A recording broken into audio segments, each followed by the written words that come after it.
नमस्कार, आदाब।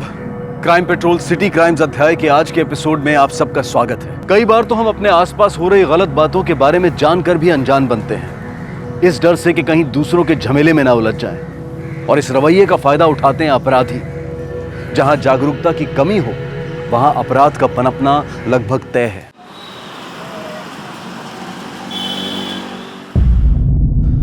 आरती, आरती, अरे ये सामान वगैरह तो अनपैक कर दो यार। आरती, अरे आरती यहाँ क्या कर रही हो यार? सारा सामान अनपैक करना है। अरे क्या हुआ? अरे इधर तो आओ, जल्दी आओ। क्या हुआ? ये देखो, जब से हम लोग यहाँ पर आए हैं, ये गुंडे जैसे लोग यहाँ पे इनके घर के आसपास घूमते रहते हैं। कुछ अजीब तो है। अरे छोड़ो यार, काम बहुत है। अजीब नहीं है, मैं बोल रही हूँ ना, बहुत बड़ा चक्कर है ये। तुम्हें पता है, शर्मा आंटी बोल रही थी कि खत्री अंकल घर बेचने का सोच रहे हैं, लेकिन मुझे समझ में नहीं आ रहा है कि खत्री अंकल के घर का किसी भी मेंबर का नामो निशान यहाँ पर नहीं है। खरीदार आ रहे हैं यहाँ पर और ओनर के बगैर घर कैसे बेच सकते हैं? मैं बोल रही हूँ ना, ये गुंडे हैं ना, उनका घर हड़पना चाहते हैं। मैंने ना खत्री अंकल का फोन ट्राई किया, प्रीतो का भी ट्राई किया और सतिंदर आंटी का भी ट्राई किया, लेकिन सबका फोन डिस्कनेक्ट आ रहा है। अरे यार तुम क्यों उन्हें कॉन्टेक्ट कर रही हो यार? अरे क्यों नहीं करे, वो हमारे सिर्फ नेबर थोड़ी है, फैमिली फ्रेंड्स है। और खास करके प्रीतो, वो मेरी फ्रेंड है। I am worried for her.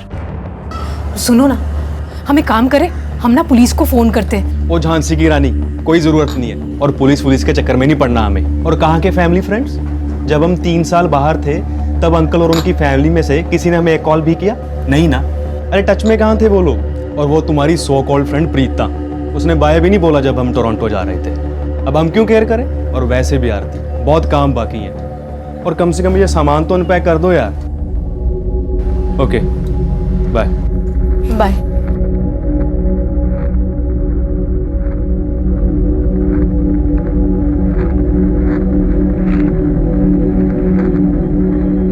Hello sir, काफी दिनों से यही चल रहा है। क्या नाम बताया आपने? परमीत खत्री, सतिंदर खत्री, उनकी बेटी है प्रीत खत्री और उनका बेटा गुरमीत खत्री। कितने दिनों से गायब हैं ये लोग? सर पता नहीं, हम लोग तो टोरंटो गए थे, 1 हफ्ता पहले ही आए हैं, पर जब से आए हैं तब से यहाँ पर कोई भी नहीं दिखा। एक्चुअली हम लोग उनकी फैमिली से काफ़ी क्लोज है सर, खासकर उनकी बेटी प्रीत। हम लोग बहुत अच्छे दोस्त थे। 6 साल पहले जब मैं यहाँ पर शादी करके आई तो मेरी सबसे अच्छी दोस्त वही बनी है। उम्र में थोड़ी छोटी है मुझसे। परजाई जी, मम्मी जी ने भेजा आपका वेलकम करने के लिए। Thank you. आओ ना अंदर। परजाई जी, आप रो रही थी? वो क्या है ना, मम्मी पापा, मेरा घर, मेरा रूम, सब कुछ मिस कर रही हूँ। अब आप अकेली नहीं, मैं हूँ ना, मैं भी तो अकेली ही हूँ। यहाँ किसी को भी किसी की नहीं। लेकिन आप चिंता मत करिए, मैं बनूंगी ना आपकी best friend. So sweet of you, thank you sir. 3 साल पहले मेरे हस्बैंड को टोरंटो में एक असाइनमेंट मिला था। हमारे जाने के कुछ दिन पहले से ही प्रीतो जैसे गायब ही हो गई थी, ना उसका कोई फ़ोन, ना आना जाना। और मैं भी शिफ्टिंग के चक्कर में उससे बात नहीं कर पाई थी। पर मैंने वहाँ से उसका फ़ोन ट्राई किया था। जब भी उसका फ़ोन ट्राई किया, उसका फ़ोन स्विच ऑफ आ रहा था। और यहाँ आने के बाद तो उनके सारे ही नंबर डिस्कनेक्ट हो चुके हैं। सर मैंने आस पड़ोस के लोगों से भी पूछा, लेकिन किसी को उनके बारे में कुछ नहीं पता कि वो लोग कहाँ है, क्या है, कैसी हालत में है। रिलैक्स, आप शांत हो जाइए, हम देखते हैं।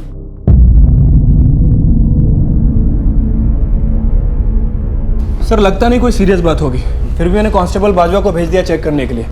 हो सकता है सर कोई मिसअंडरस्टैंडिंग हो गई हो। पड़ोसी से बोलो एफआईआर दर्ज करने को, फिर हम घर खोलकर चेक कर पाएंगे, तभी पता चलेगा कि कोई गड़बड़ है या फिर सिर्फ गलतफहमी है। ठीक है सर।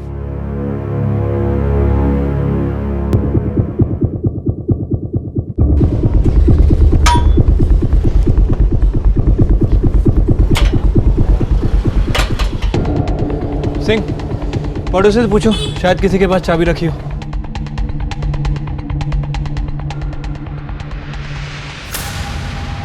पंजाब के हम्बड़ा शहर में पुलिस के सामने एक बहुत ही चौंका देने वाला केस आया। खत्री परिवार के 4 सदस्य पिछले 2 साल से लापता थे।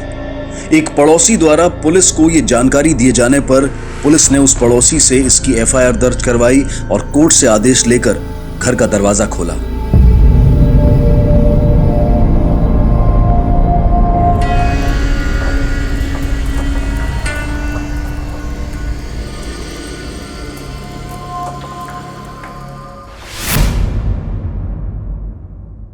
वो जी 2 साल हो गया, इस फैमिली का कुछ अता पता ही नहीं है। और इनकी एक चाबी जो मेरे ड्रॉवर में रहती थी, एक दिन उनका एजेंट आया था परमीत जी का अथॉरिटी लेटर लेके, और एक दिन उनको चाबी दी थी और एक आज। ये परमीत की फैमिली आप लोगों से क्लोज थी क्या? क्लोज तो थी जब वो नॉर्मल थे। नॉर्मल थी मतलब?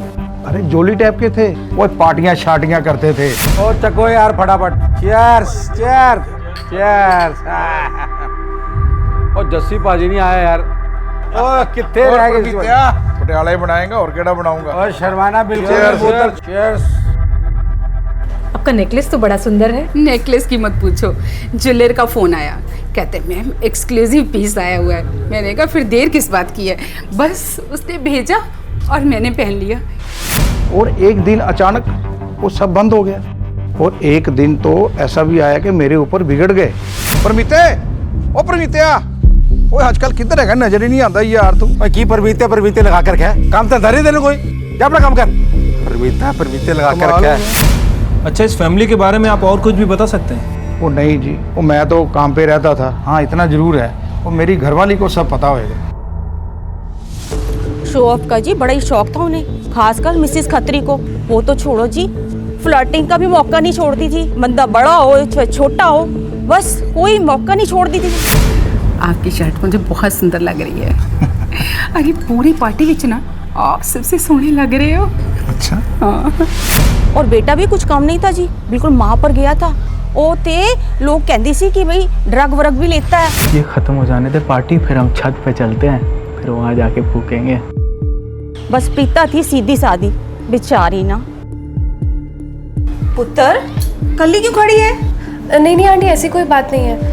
वो इतना लाउड म्यूजिक है ना, वो मुझे बिल्कुल पसंद नहीं है। करीब 2 साल पहले जी सब कुछ बदल गया। हमने सोचा कोई प्रॉब्लम होगी, हेल्प करने के इरादे से उधर गई थी उनके घर।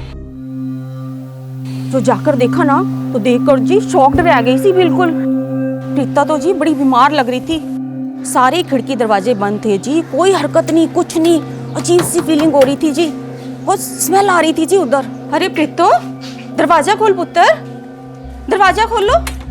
ए कुड़िया दरवाजा खोल। वो जी पड़ोसी थे, मदद करना तो अपना फर्ज बनता ही था।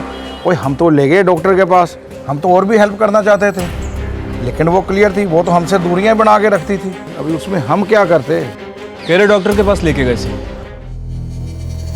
उनके पड़ोसी उन्हें यहाँ लेकर आए थे, काफी फोर्स करना पड़ा, तब जाके अग्री हुए वो चेकअप के लिए। एग्जामिन किया तो पता चला चारों के चारों एक्यूट डिप्रेशन में थे। सर पूरी की पूरी फैमिली डिप्रेशन का शिकार थी। अच्छा, इस डिप्रेशन की वजह क्या थी? मतलब पूरी की पूरी family? No idea sir, diagnose करना एक अलग बात है, पर उनकी थेरेपी मेरे क्लिनिक में पॉसिबल नहीं थी। तो फिर मैंने लोकल गवर्नमेंट इंस्टीट्यूट को कांटेक्ट किया और उन्हें वहां पे शिफ्ट करा दिया। 26 अप्रैल 2016 से 5 अप्रैल 2016 तक खत्री परिवार हॉस्पिटल में ही रहा। बेहतर मानसिक चिकित्सा दिलवाने के लिए उन्हें एक सरकारी संस्थान में भेजा गया, जहां यह सामने आया कि खत्री परिवार को और भी ज्यादा देखरेख और काउंसलिंग की जरूरत है। इसलिए पूरे के पूरे खत्री परिवार को एक ऐसे आश्रम में ले जाया गया जहां मानसिक रोगी, विकलांगों और डिप्रेस्ड लोगों को आश्रय और चिकित्सा प्रदान की जाती है। कितनी अजीब बात है कि कुछ समय पहले तक उनके घर आ जाकर मौज मस्ती का लुत्फ उठाने वालों में से एक भी व्यक्ति को उनकी हालत या उनके ठिकाने का अंदाजा तक नहीं था। पुलिस को इस मामले की जानकारी तब मिली जब 3 साल बाद टोरंटो से वापस लौटे एक परिवार ने पुलिस को खत्री परिवार के लापता होने की सूचना दी। बहरहाल पुलिस अब खत्री परिवार की इस दयनीय स्थिति के पीछे की वजह तलाशने में जुट गई। आखिर ऐसा क्या हुआ था कि एक संपन्न और खुशहाल परिवार डिप्रेशन की चपेट में आकर रातों रात गायब हो गया।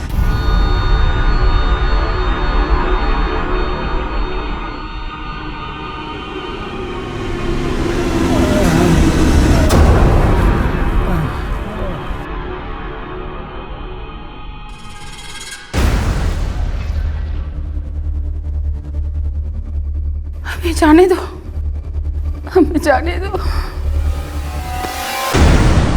हमें जाने दो।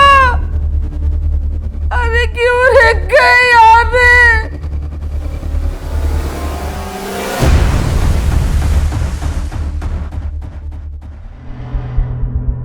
यहीं पर थे जी, मतलब मिस्टर खत्री, मिसेस खत्री और उनकी बेटी प्रीत।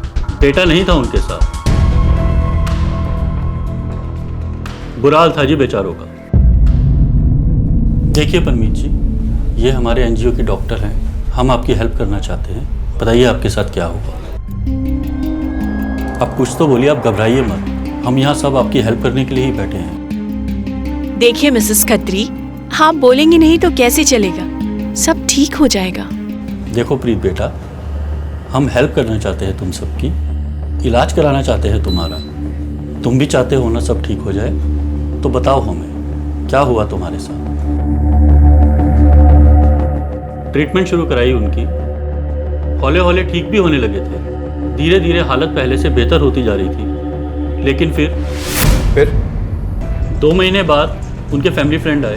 पहले तो बस मिलना चाहते थे, लेकिन मिलने के बाद उन्होंने ये डिसाइड करा कि वो उनको अपनी जिम्मेवारी पर अपने साथ ले जाएंगे। मैं हूं ना, मैं रखूंगा तेरा ख्याल, तेरा भी, भाभी का भी और प्रीतो का भी। अरे तूने इतना कुछ किया है मेरे लिए, तुझे याद छोड़ के जाऊंगा मैं? चलेगा ना मेरे नाल, चलेगा ना? ठीक है जी, अच्छी बात है। मैं डिस्चार्ज फॉर्मेलिटी शुरू करवा देता हूँ, पेपर शेपर रेडी करवाता हूँ। ठीक है, आप करवा दीजिए।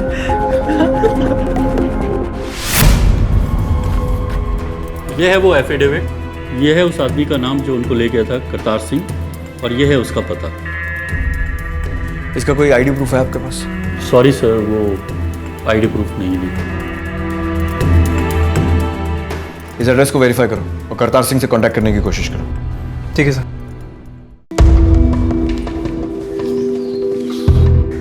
सर। ठीक।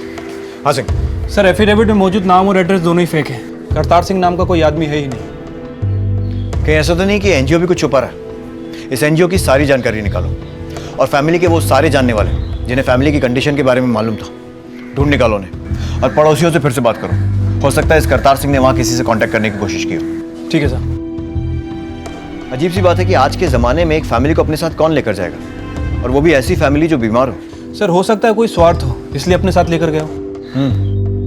बस यही उम्मीद है कि फैमिली सेफ हो, उनके साथ कुछ हुआ ना हो।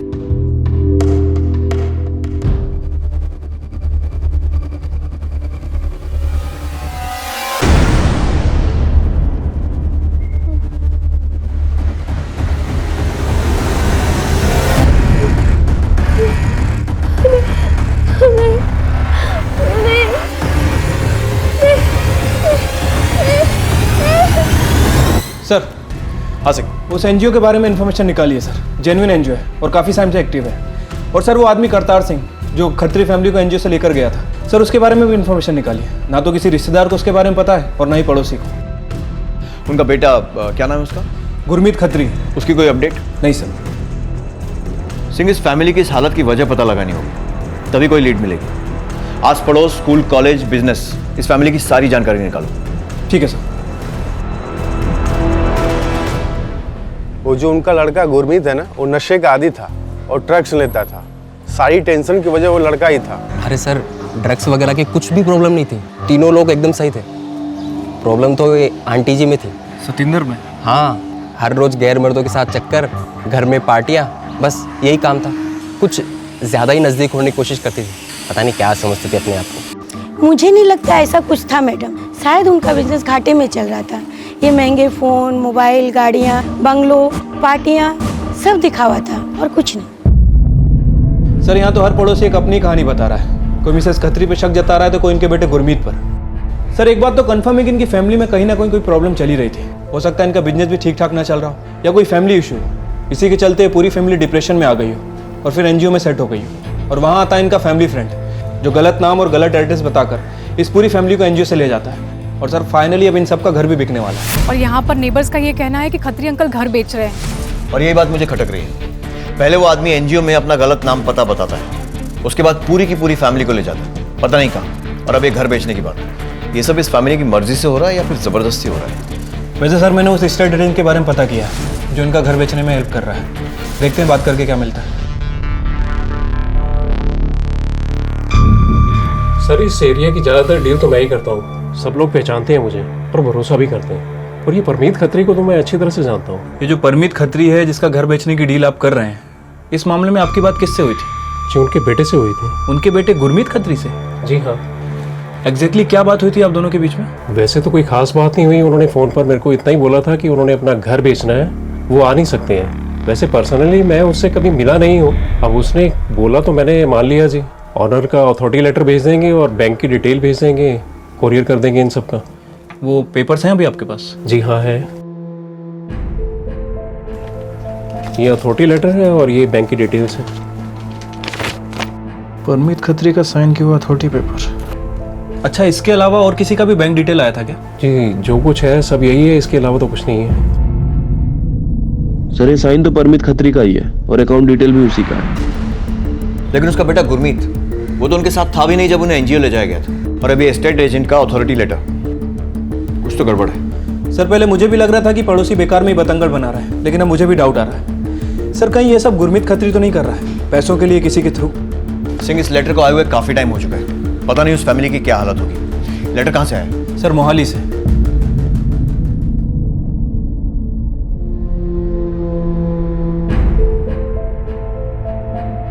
और इस गुरमीत खत्री, इसके बारे में कोई अपडेट नहीं? नहीं मैम, एजेंट के मुताबिक घर बेचने की बात इसी से हुई थी और उसी ने ये घर के पेपर्स हमें भेजे थे। परमीत खत्री के सिग्नेचर के साथ जो खुद लापता है। लेकिन ये पेपर मोहाली से आया और हमें शक है कि वो फैमिली यहीं कहीं मोहाली में है। बस मैम, वो फैमिली पहले से डिप्रेशन में है और ऐसी कंडीशन में कोई उन्हें एक्सप्लॉइट कर सकता है और ऐसी हालत में वो कैसे हैं, कहाँ हैं, कोई नहीं जानता। उनकी फैमिली को खतरा भी हो सकता है। फैमिली गायब है लेकिन घर बेचने की परमिशन दे दी है। कोई ना कोई फॉल प्ले इन्वॉल्व है। मैम हमें लग रहा था कि इस केस में परमीत खत्री इन्वॉल्व है, इसलिए हमने हामड़ा और हामड़ा के आसपास पूरी फैमिली की फोटो सर्कुलेट करवा दी। हम चाहते हैं कि उनके फोटो यहाँ भी सर्कुलेट किए जाएं। हमारी एक टीम मैं असाइन कर रही हूँ आपको पूरा असिस्टेंस मिलेगा, बी रेस्ट एश्योर्ड। फैमिली को ढूंढने के लिए एक सर्च ऑपरेशन शुरू कर देंगे। बाकी डिपार्टमेंट से आपको जिन जिन रिसोर्सेज की जरूरत है आप बताइए, we'll try our best. Thank you ma'am. Constable Singh को इनके साथ लगा दो और इन्होंने जिस कुरियर कंपनी के डिटेल्स दिए हैं उन्हें कांटेक्ट करो। जी थैंक यू मैम।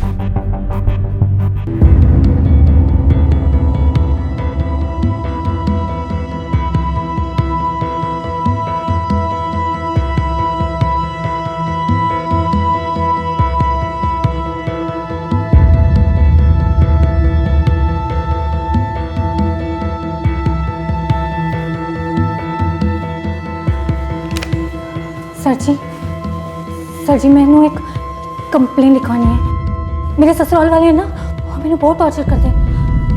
मुझे लगता है कि वो लोग मैंने मार डालेंगे। एक मिनट, आप ना पहले बैठ जाओ। हाँ जी दसो की गल हो गई? सर मेरे ससुराल वाले वो ना मेरे से दहेज की मांग करते हैं। जीना हराम करके रखा है मेरा। स्माइली यहाँ पे, और मैं कब से तुम्हें ढूंढ रहा हूँ। सर जी यही मेरा पति है, ये मैंने मारना चाहता है। सर जी मैंने बचा लो। स्माइली तुम उत्थे खड़ा रह, की करिए तू तो तेरी फैमिली ਨੂੰ टॉर्चर कर दो है। सर ऐसा कुछ भी नहीं है सर। एक्चुअली सर मेरी वाइफ थोड़ी डिस्टर्ब्ड है, डिप्रेशन में है। ये क्या बोल रही है इनको खुद को भी नहीं पता। आई एम सॉरी सर, हमने आपको परेशान किया, लेकिन इसमें मेरी वाइफ की गलती नहीं है। मैं अपनी वाइफ की तरफ से आपसे सॉरी बोलता हूँ सर। मैम लगता था ये डोमेस्टिक वायलेंस का मामला है। हस्बैंड कह रहा है कि उसकी वाइफ मेंटली डिस्टर्ब रहती है, डिप्रेशन में है वो। इन केसेस को हम लाइटली नहीं ले सकते। टीम रेडी करो, पर्सनली जाकर पता करेंगे कि एग्जैक्टली हो क्या रहा है। ठीक है मैम। एक तरफ डिप्रेशन का शिकार पूरा खत्री परिवार लापता था और वहीं दूसरी तरफ घरेलू हिंसा की शिकायत करती स्माइली, जिसे उसके पति और ससुराल वालों ने मानसिक तौर पर बीमार और हताश बताया। क्या ये दोनों मामले एक दूसरे से जुड़े हुए थे?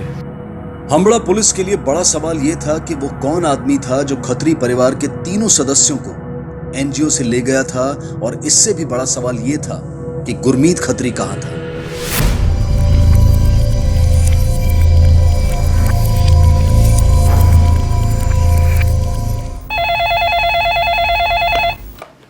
हेलो सर जी, परमीत खत्री के बेटे गुरमीत पे लीड मिली है। कॉल आया था जी, शांति नगर के पास वाले एरिया में उसे देखा गया ड्रग्स बेचते हुए।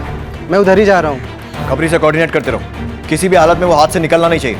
ओके सर जी।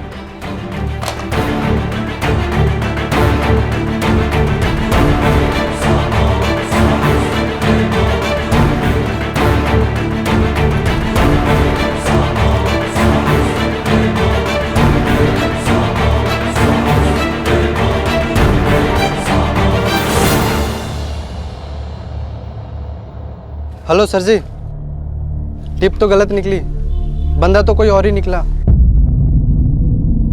अरे मैडम, सबने इसकी वजह से हुआ है। मैंने कहा था और मैंने पता था ये होने वाला है। अरे छोड़ देता, पागलखाने भर्ती करवा देता। तेरे प्यार श्यार के चक्कर में ना लाइफ बर्बाद हो गई हमारी। मम्मी जी, आप प्लीज शांत हो जाइए सबके सामने। मैम, मेरी वाइफ को डिप्रेशन की बीमारी है। डिप्रेशन? अरे पागल है वो, रोज कोई ना कोई सी अफवाह। मैं उसको डॉक्टर के पास लेके गया हूँ। आप चाहे तो ये सब टॉर्चर दहेज वाली बात है, झूठ बोल रही है क्या वो? मैम, ये सब इतना आसान नहीं है। उसको लगता है वो ये सब सच बोल रही है, और अब तो मुझे लगने लगा है कि उसने अपने मन में अजीब सा वहम पाल लिया है। खुद को चोट पहुंचाती है और कहती है कि हम सब लोग उसको टॉर्चर कर रहे हैं। और इस बात की क्या गारंटी है कि ये सब जो तुम कह रहे हो वो सच है? मैम, मैं आपसे वही तो कहने की कोशिश कर रहा हूँ। एक मिनट। अरे मैडम जी, क्या बता, रोज कुछ ना कुछ करती रहती। कैसे संभालूं, कैसे क्या करूं, आप ही बताओ। मैम, ये देखिए, एंटी डिप्रेशन पिल और ये प्रिस्क्रिप्शन। डॉक्टर ने खुद स्माइली को एग्जामिन करके ये पिल्स प्रिस्क्राइब किए। मुझे लगता है कि ये लोग वाकई कुछ ना कुछ छुपा रहे हैं, 100% सच नहीं बोल रहे हैं। हाँ, मैंने पड़ोसियों से बात की। हाँ। इनफैक्ट मुझे स्माइली के फादर का कांटेक्ट भी मिला। हाँ। मैंने उनसे भी बात की। और मैम, सभी का यही कहना है कि ये काफ़ी अच्छे लोग हैं, आसपास में काफ़ी इज्जत है उनकी। मैम, स्माइली के फादर खुद कह रहे हैं कि प्रॉब्लम उनकी अपनी बेटी में है, और ये काफ़ी अच्छे लोग हैं। एक काम करो, अमन की फैमिली से जुड़ी और डिटेल्स निकलवाओ। जी मैम। खासकर अमन के बारे में। जी मैम।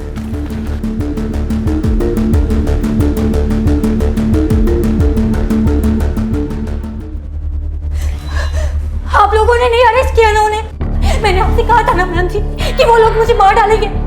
ये देखिए उन लोगों ने मुझे मारने की कोशिश की। ये देखिए, तुम शांत, वो मुझे मार डालेंगे मैम। एक मिनट, मार डालेंगे। Calm down, just calm down. Okay smiley, तुम बैठो, बैठ जाओ, तुम पहले बैठ जाओ यहाँ पे। अच्छा, लो पानी पी लो।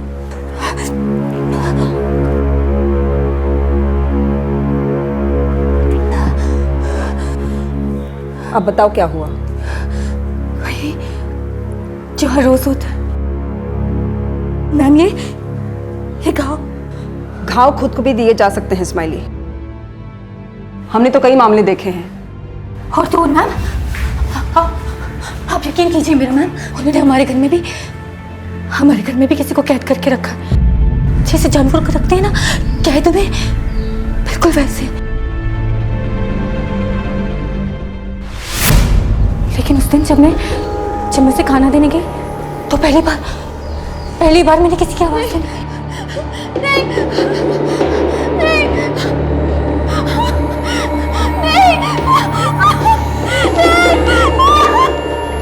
अंदर जाके के देखा तो वहां पे एक लड़की थी, बुरी हालत। वो औरत कौन है, उसे वहां क्यों रखा गया, उस बारे में मैं कुछ भी नहीं जानती मैम। मुझे उसी टाइम समझ में आ गया कि मेरे ससुराल वाले वो नॉर्मल लोग नहीं है। मैं भागी आप लोगों के पास आई ताकि आप लोग मेरी हेल्प कर सकें, लेकिन कुछ भी नहीं हुआ मैम। मैं नहीं जानती कि मेरा क्या हाल होगा, लेकिन मैं जो कुछ भी कह रही हूँ ना मैम, वो सब सच है। मेरी बात पे विश्वास कीजिए मैम, मैं सब सच कह रही हूँ, सब सच कह रही हूँ मैं। अरे मैडम जी, हम क्या कोई क्रिमिनल है जो किडनैप करके किसी को कैदी बना के रखेंगे? ये सब ना कहानियां है मैडम जी, जो मेरी बहू खुद अपने दिमाग से बनाती है। तो फिर आपको कोई प्रॉब्लम नहीं होनी चाहिए अगर हम आपका घर चेक करें तो। तो गलत बात है जी, हमने ऐसा क्या है जो आप हमारे घर की तलाशी ले रहे हो? तो दिक्कत क्या है? आप लोग नर्वस क्यों हो रहे हो? हम नर्वस कहाँ हो रहे हैं? ये लोग भी अपना काम ही कर रहे हैं। आइए सर, आप तलाशी ले लीजिए। जाओ जी, तलाशी ले लो जी, तलाशी ले लो। तो मेरे साथ आओ।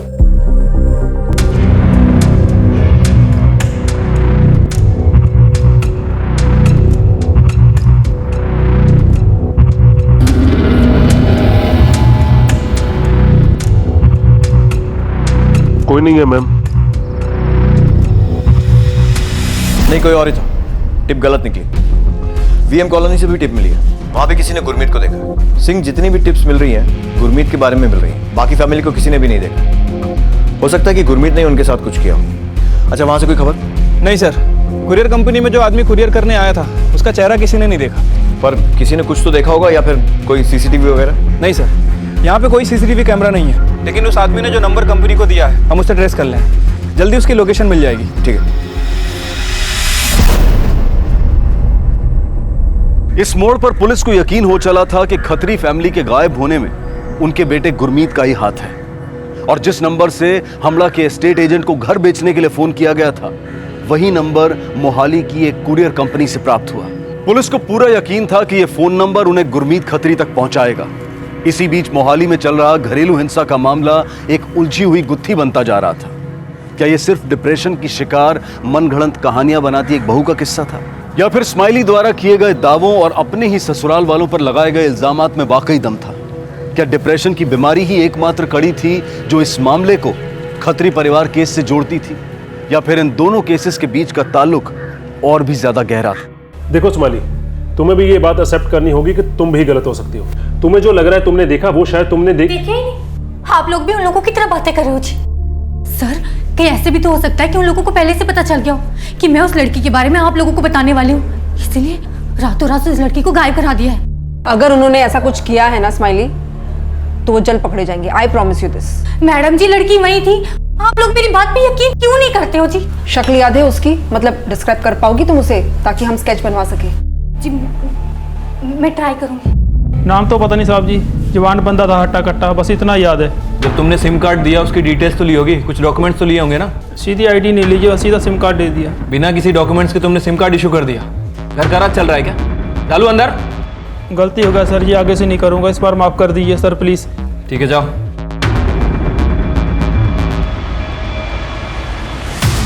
सर, कुरियर कंपनी को जिस नंबर से कॉल आया था उसे ट्रैक नहीं कर पाए सर। वो नंबर तो बंद है, लेकिन मैंने उस ऑनर से बात की जहाँ से वो सिम इशू हुआ था सर। उसने बिना आईडी के वो सिम कार्ड इशू कर दिया था। ठीक है, इन्वेस्टिगेशन जारी रखो, कोई ना कोई लीड जरूर मिलेगी। ठीक है सर। मैम आपका अंदाजा सही था। अमन और उसकी फैमिली उतने सीधे नहीं जितने दिखते हैं। अमन की एक शादी पहले भी हो चुकी है मोगा में। उसकी पहली बीवी ने उस पर डोमेस्टिक वायलेंस और हरासमेंट का केस दर्ज किया था। अभी सिर्फ 5 साल ही हुए इन्हें मोहाली में आए हुए, और यहाँ पे दूसरी बीवी के साथ भी वही। पहले केस का क्या हुआ? मैम, अमन और उसकी फैमिली के खिलाफ कुछ साबित नहीं हुआ। अब हर बार इन्हीं के खिलाफ हालत की झूठी कंप्लेंट तो नहीं लिखवाएगी ना? हो ना हो, यही लोग झूठ बोल रहे हैं। सही करें मैम। पता नहीं और क्या क्या छिपा रहे होंगे। मैंने कहा ना कि वो नहीं है घर पे। वालिया, घर चेक करो। ऐसे कैसे आप जा सकते हैं किसी घर में? आप बीच में मत आइए। यहाँ पे क्या हो गया? आप लोग? स्माइली ने फिर कुछ किया क्या? स्माइली ने कुछ नहीं किया है, तेरे लिए आए हैं। ओए, वो तेनू तो हम तक आदत पड़ जानी चाहिए थी। ये क्या है? 5 साल पहले मोगे बेच गई। अमन, अपनी पहली शादी के बारे में बताया नहीं तूने? हाँ, हर बार तुम तीनों के खिलाफ केस दर्ज होता है हैरेसमेंट का, और तुम लोग तो एक्टिंग ऐसे करते हो जैसे कि जाति तुम लोगों के साथ हो रही है। मैम, क्या करूं मैं? मेरी तो किस्मत ही खराब है। शादी की भी तो दोनों बार ऐसी ही लड़कियों से। मेरी ही गलती है। अरे ना पुत्र, तू ऐसा। मैम, लेकिन वो केस तो बंद हो गया था ना। मैंने उस समय भी पुलिस के साथ फुल कोऑपरेट किया था, लेकिन कंप्लेंट ही गलत थी, उन्हें कुछ मिला ही नहीं। हर बार तेरे खिलाफ गलत कंप्लेंट। हाँ बस मैडम जी, बस बहुत हो गया। अब हम आप पे केस करेंगे हरासमेंट का। एक तो लड़की ने तंग कर रखा है, ऊपर से आप हमें हरास कर रहे हो। अब आप जाइए और सबूत लेकर आइए पहले। जिस दिन तेरे खिलाफ सबूत मिला ना, उस दिन हैरेसमेंट क्या होती है समझ आएगा तुझे। आओ जी, सबूत ले आओ। मुझे अब भी इन पर शक हो रहा है, नजर रखो इन पर। बाप अभी तक शांत था, हुन असली रंग दिखा रहा है। कब तक चुप रहता? मामला गर्म होते पुलिस वाले को उल्टा धमकाना, शरीफ बंदे नहीं करते ये सब। मैम, मुझे लग रहा है केस कहीं ना कहीं अटक सा गया है। मैम, एक बात तो कंफर्म है कि कोई ना कोई इस खत्री फैमिली का फायदा उठाना चाहता है। मैम, परमित खत्री का साइन किया हुआ अथॉरिटी पेपर, हामड़ा में उस स्टेट एजेंट और मोनाली में उस कुरियर कंपनी को एक ही नंबर से कॉल आना, और फिलहाल उस नंबर का बंद होना, ये सब चीज़ें कुछ समझ नहीं आ रही है। उनका स्केच नहीं बन सकता? नहीं, हमने जब उस दुकानदार से बात की तो प्रीता का क्या हुआ? एक मिनट, ये शक्ल प्रीता खत्री से मैच नहीं कर रही।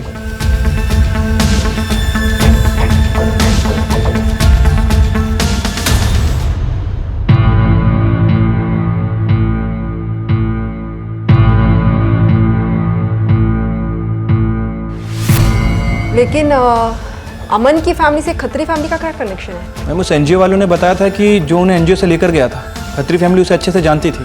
लेकिन आपका शक तो उसके बेटे गुरमीत खत्री पे था ना?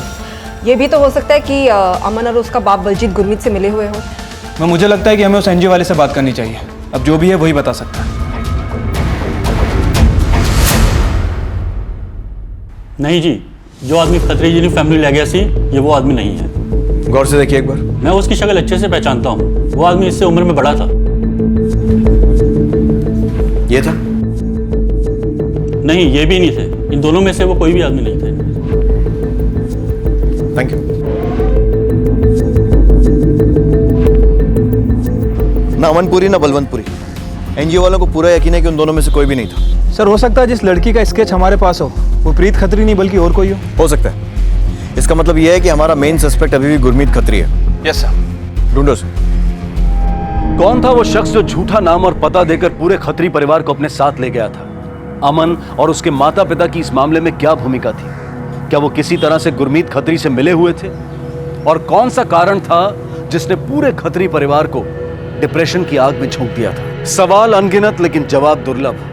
बहरहाल खत्री परिवार के लापता सदस्यों की तस्वीरें बन जाने पर पुलिस को हासिल हुई एक अहम बढ़त, मोहाली में नहीं बल्कि हम्बड़ा के करीब।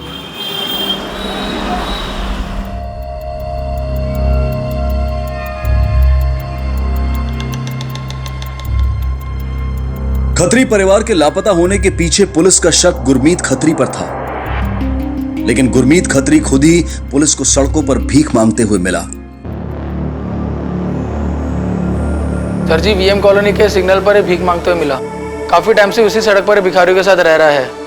मैंने इसको इसके परिवार के बारे में पूछा, बड़े कुछ बोलता नहीं, कुछ बताता नहीं है। फिलहाल इसे डॉक्टर के पास लेकर चलो, बाद में बात करते हैं। ठीक है सर, चलो।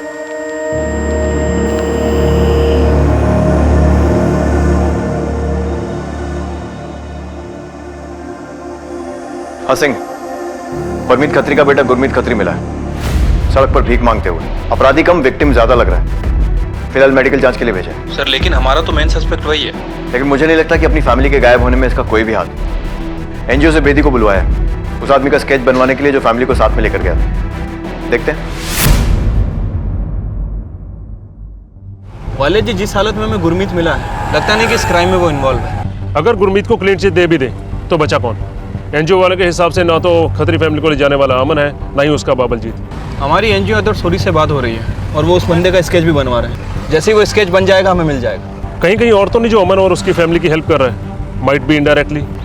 ये अमन और उसकी फैमिली पे आप लोगों ने सर्विलेंस रखा है?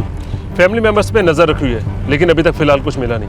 अमन के घर की तलाशी लेंगे, सर्च वारंट अरेंज करवाओ, शायद वहीं से कुछ मिले। जी मैम। मैम ये रहा उस बंदे का स्केच जो खत्री फैमिली को एनजीओ से ले गया था।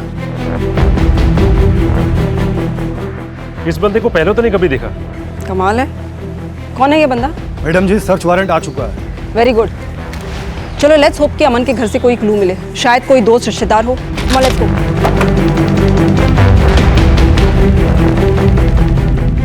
पूरे घर को चेक करना, एक एक रूम की अच्छे से तलाशी लेना। जाओ। अच्छी जबरदस्ती आ गई जी। पेपर का वारंट हाथ में रख दिया और सारा घर उलट पुलट करके रख दिया आपने।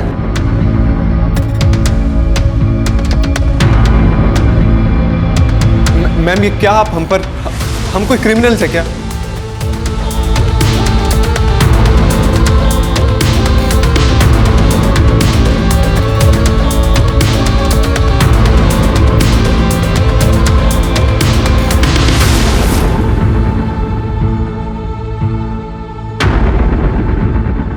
संभाल के। मैम ये देखिए, मैम ये बंदा कुछ दिखा हुआ नहीं लग रहा। रणविजय विजय ने जिसका हमें स्केच दिया था। रणविजय, वो स्केच दिखाइए।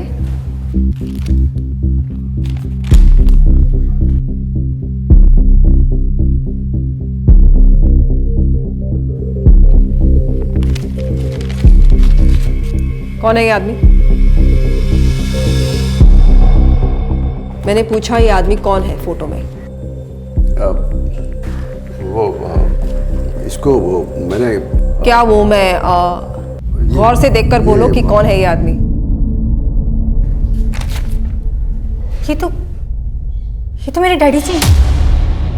मैम, क्या हो मेरे डैडी जी को मैम? मिस्टेक हो गई जी आप लोग से। मैं तो कोई एनजीओ से नहीं मिला। अंदर झूठ बोलेगा तो उतना ही पिटेगा। हमने एनजीओ वाले का बयान लिया है, अब वो बोल जो सच है। बोल! गया था।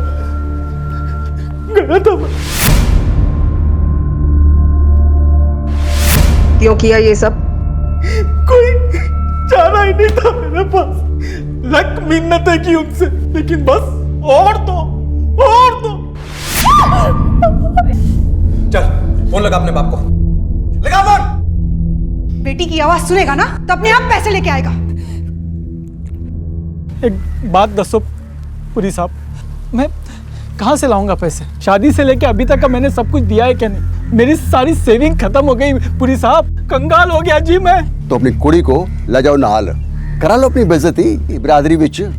मेरे सारे पैसे खत्म हो गए थे मैडम जी, और प्रमिति के पास तो बहुत प्रॉपर्टी थी, और उसके पूरे परिवार की दिमागी हालत खराब हो गई थी। तो मैंने सोचा कि वो प्रॉपर्टी मेरे काम आ जाएगी। बस यही बात जाके मैंने अमन और उसके घर वालों को बताई। पूरा परिवार डिप्रेशन का शिकार है, आश्रम में रहते हैं, किसी को कुछ पता नहीं है। किसी भी तरह उनकी प्रॉपर्टी वगैरह अगर मिल जाए तो। आइडिया तो अच्छा है। तो फिर आप उनको यहाँ ले आइए जी। मैं माइली की खातिर मान गया मैं, और करता भी क्या, एनजीओ के आश्रम जाके झूठा नाम और एड्रेस देके ले आया उन्हें। फिर मैंने अमन को खत्री और उसका परिवार सौंप दिया। फिर उसके बाद उसने उसके साथ क्या किया, कहाँ रखा, मुझे कुछ नहीं पता, सच में कुछ नहीं पता। क्या लगा तुझे सब ठीक हो जाएगा? ठीक हो जाएगा सब। खत्री फैमिली को डिप्रेशन में डालने वाला तू है। उनकी इस हालत का जिम्मेदार तू है। मैडम नहीं, वो परिवार तो पहले से डिप्रेशन में था मैडम। मैंने कुछ नहीं किया मैडम, मैं सच में कह रहा हूँ मैडम, मुझे कुछ नहीं पता। अब कहाँ है वो? मैं सच कह रहा हूँ सर, मुझे नहीं पता। उल्टा अमन और उसका परिवार मुझे धमकी दे रहा है, बोला घर बिकने में देर हो रही है, इसलिए वो लोग बोल रहे थे कि घर बेचने के लिए अथॉरिटी लेटर तो मिल गया है, अब उसके पूरे परिवार को ठिकाने लगा देते।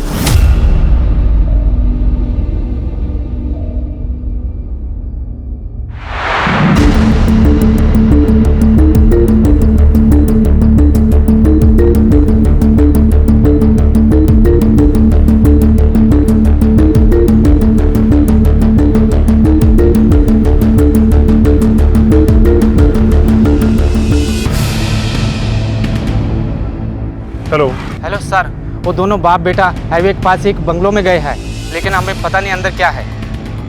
मैम, वो दोनों हाईवे के पास किसी फार्म हाउस पे गए।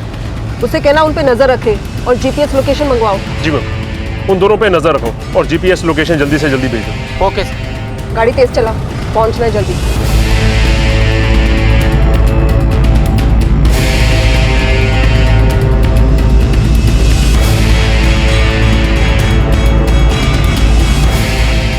आगे से राइट लेना है हमें।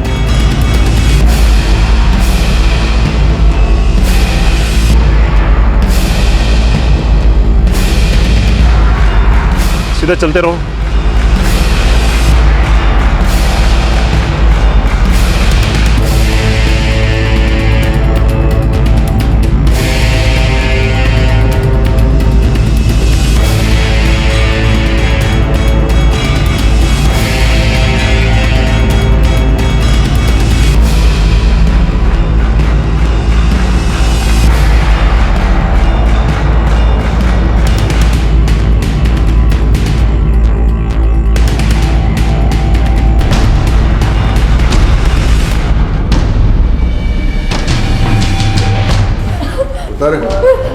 संभाल के।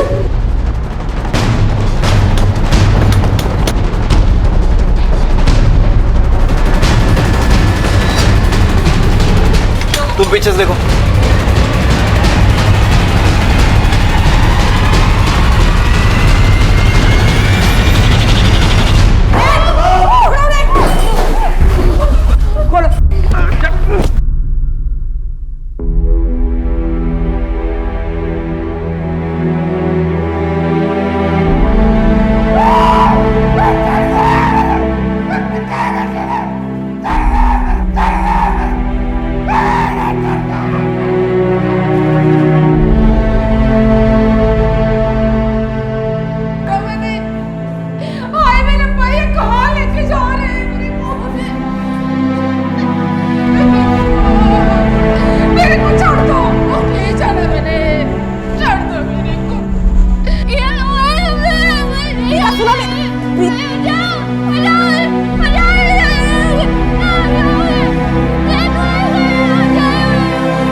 हम लोग उनसे छुटकारा पाना चाहते थे, इसीलिए मार दिया उन्हें। डिप्रेशन में थी वो फैमिली, ट्रीटमेंट की जरूरत थी और तुम दोनों ने उसे टॉर्चर किया। इतनी बेरहमी से बार बार रेप किया उस लड़की का तूने? हाँ?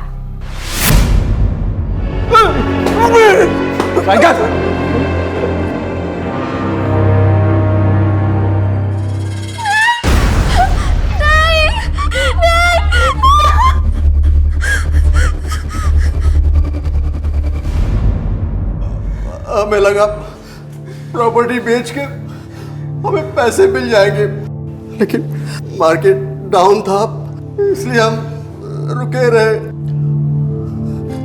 अब तेरी जिंदगी का मार्केट डाउन हो चुका है।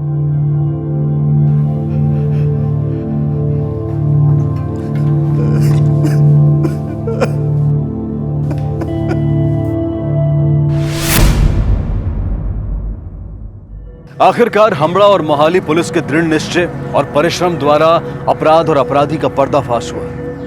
क्यों हम आज भी अपनी बेटी की खुशियों से ज्यादा महत्व देते हैं समाज के संकुचित दृष्टिकोण को? ये ऐसे जख्म नहीं थे जो कुछ दिनों, हफ्तों और महीनों में भर जाते। परमीत, सतिंदर, प्रीत और गुरमीत खत्री, इस पूरे परिवार के साथ जो हुआ वो सोचकर भी दिल दहल जाता है। यह अपराध विशेषता चिंताजनक इसलिए है क्योंकि इसमें हमारे समाज का एक घिनौना, क्रूर और लालची चेहरा सामने आता है कि किस तरह से एक बीमार परिवार की मदद करने की बजाय उनकी बीमारी का, उनकी कमजोरी का फायदा उठाया गया। बहरहाल खत्री परिवार अब रब आश्रम नाम के एक संस्थान में है जहां उनका इलाज हो रहा है और उनकी देखभाल की जा रही है, जबकि बलजीत, अमन, नीलमपुरी और तजिंदर छाबड़ा पर अदालती मुकदमे जारी हैं। डिप्रेशन एक ऐसी बीमारी है जो हम में से किसी को कभी भी अपनी चपेट में ले सकती है। अक्सर डिप्रेशन के लक्षणों को पहचानने में देर हो जाती है। डिप्रेस्ड व्यक्ति अपनी जिंदगी से हार मान चुका होता है और ज्यादातर मामलों में अपनी मदद नहीं कर पाता। इस तरह के मरीजों को सबसे ज्यादा जरूरत होती है हमदर्दी, प्यार और प्रोत्साहन की। ये बेहद जरूरी है कि हम अलग अलग माध्यमों से डिप्रेशन से जुड़े तथ्यों से अपने आप को अवगत कराएं, इनके बारे में जानें, समझें और इसके पीड़ितों की मदद करें। इसी विचार के साथ अब मैं अनूप सोनी आपसे विदा लेता हूं। फिर मुलाकात होगी अगले एपिसोड में एक और चौंका देने वाले केस के साथ।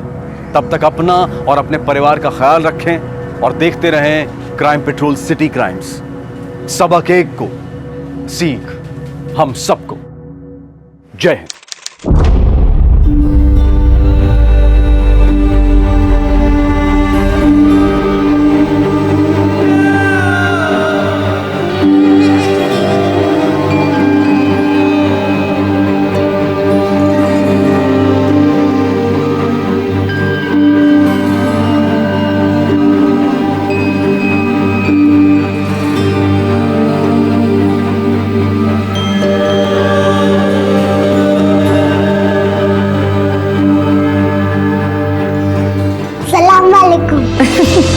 वालेकुम अस्सलाम। माशाल्लाह मेरी बच्ची, माशाल्लाह बहुत खूब। मेरी सलमा को किसी की नजर ना लगे। शाबाश मेरे बच्चा। फातिमा, खुदा ने सलमा की शक्ल में हमें निमत बख्शी है। बहुत खूब बेटा, बहुत खूब। चलिए अब जल्दी से इस वीडियो को सोशल साइट पे डाल दीजिए, बाकी लोगों को भी तो पता चले कि हमारी सलमा में कितनी काबिलियत है ना? काबिलियत तो है हमारी बेटी, लेकिन आज नहीं कल डालता हूँ। कल नई गाड़ी की फोटो और ये वीडियो दोनों अपलोड कर दूंगा।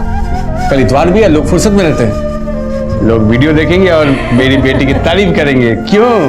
हाँ? अब वो एक सेल्फी। सेल्फी? चलो एक सेल्फी लेते हैं, हमारी सलमा बेटी के साथ एक सेल्फी लेते हैं। स्माइल।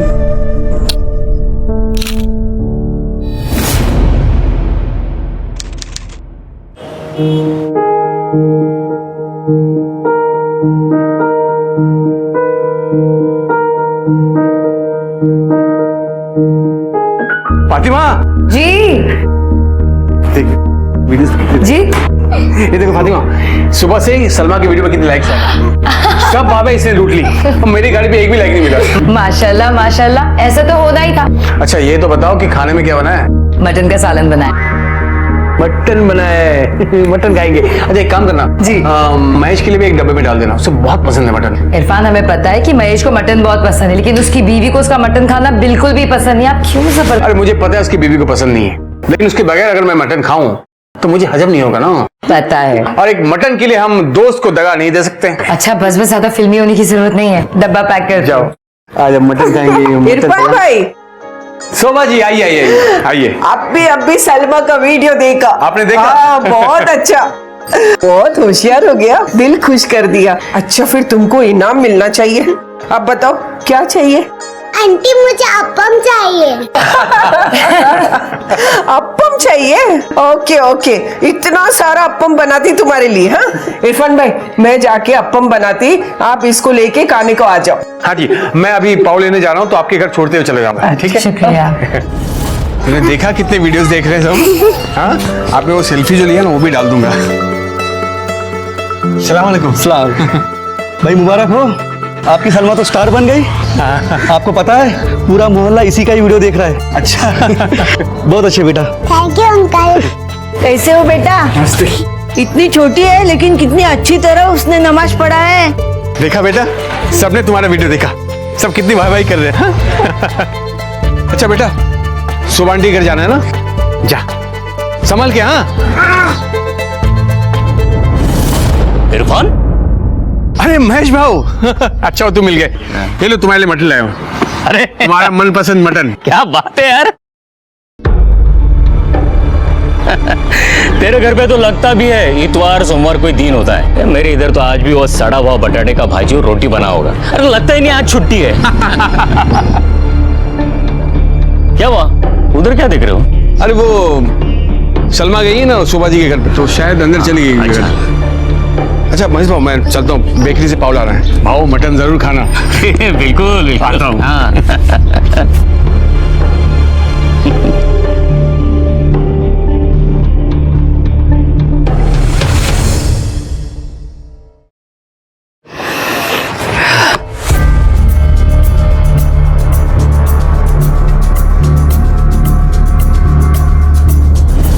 अरे सलमा, हाँ?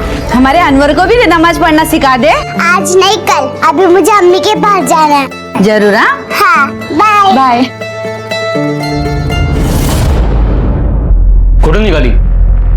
सलमा के लिए खीर बनाई है, वही देने जा रही हूँ। क्यों, उसके माँ बाप नहीं खिला सकते उसे? खिला सकते हैं, लेकिन बच्ची का हौसला बढ़ाने के लिए बनाया है। उसका वीडियो नहीं देखा क्या तुमने? कैसे आदमी हो तुम, किसी की तारीफ नहीं सुन सकते ना। अच्छा सुनो, मैं जाकर खीर देकर आती हूँ, तब तक यही रहना, कहीं जाना मत।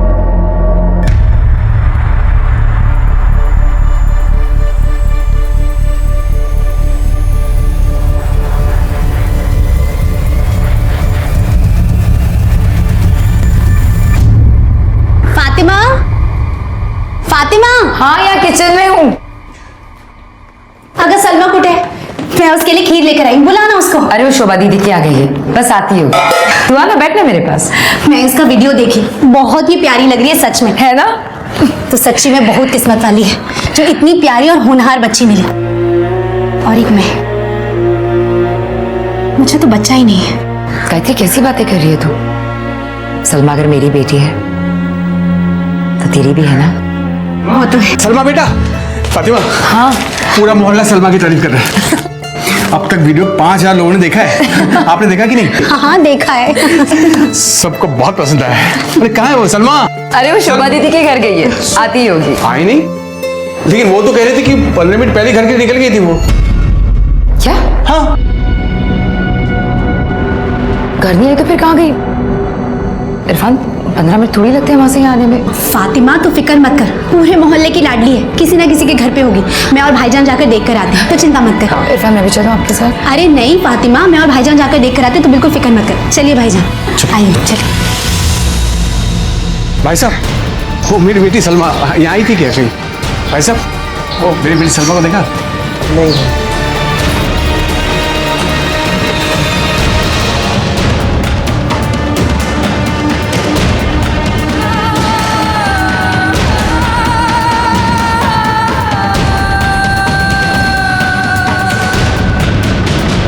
भाईजान, आप एक काम कीजिए, आप घर जाइए, महेश को भी बोलते हो सलमा को ढूंढने के लिए। हम जाइए।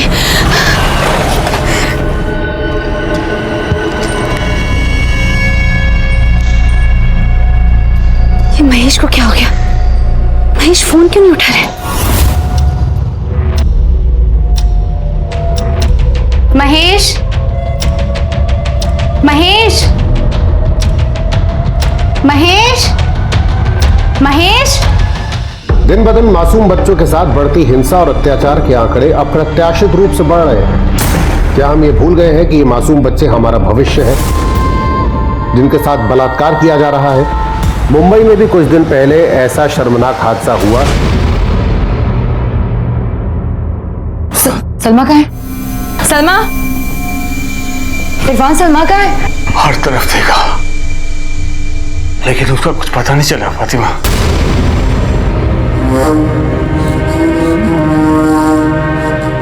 मेरी हंसती, खेलती, मुस्कुराती सलमा पलक झपकते ही गायब हो गई थी। या फिर कहे कि किसी ने उसे गायब कर दिया। हर रोज TV, news channel, social media, अखबारों में खबरें देखकर मानिए मेरी रूह कांप रही थी। आखिर क्यों कुछ लोग इस कदर हैवान बन गए हैं? क्यों मासूमियत को कुचलना मानो जैसे उनका शौक बन गया है? जब सलमा का कहीं पता नहीं चला, तब इरफान और फातिमा ने मुंबई पुलिस की मदद मांगी।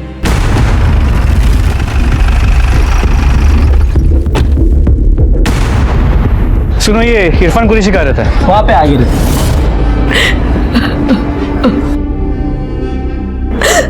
कहाँ से गायब हुई आपकी बच्ची? मालूम नहीं सर, मैं तो शोभा जी के घर में छोड़कर आया था उसे। फिर मैं जब वापस घर लौटा तो वो नहीं थी सर घर पे। सुबह आई थी, अपन खाने को दिया, थोड़ा घर लेके जाने को भी दिया। वहां से निकली थी आने के लिए, पता नहीं यहाँ नहीं पहुंची। हो सकता है मोहल्ले में किसी के यहाँ गई हो।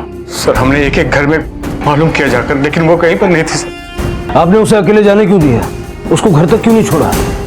सर क्योंकि आज से ऐसे पहले कभी नहीं हुआ। सलमा पूरे मोहल्ले की लाडली, हर कोई उससे मोहब्बत करता है। दिन भर वो यही खेलती रहती है। बच्ची की फोटो दीजिए। बच्ची की फोटो सब जगह सर्कुलेट करवा दो। अगर सारा मोहल्ला बच्ची को जानता है और बच्ची का ख्याल रखता है, हो सकता है किसी बाहर वाले ने पैसों के चक्कर में बच्ची को। सुनिए,